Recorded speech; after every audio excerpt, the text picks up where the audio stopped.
Hi, it's Brenda with Luke's talking about another one of our favorite feet for the 12 feet of Christmas.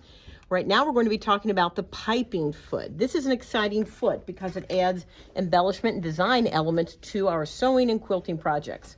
So I have the foot attached, and the way this works is I take cord and I wrap fabric around it.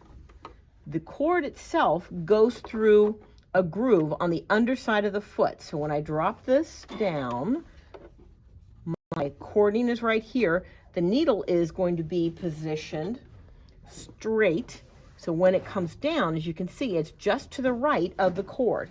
We're just going to use a simple straight stitch. And when I go ahead and sew, I'm going to stop, use my scissors. You'll see it's going to make this piping. Now, at this point, I would go ahead and trim this extra off, or of course you can use a thinner strip of fabric. Then this same piping can be put on the right side of your garment or your project and use this same foot, putting the piping under that groove, and we'll be stitching this onto our project. So piping foot, another way to embellish and accent your project. Come in and see us.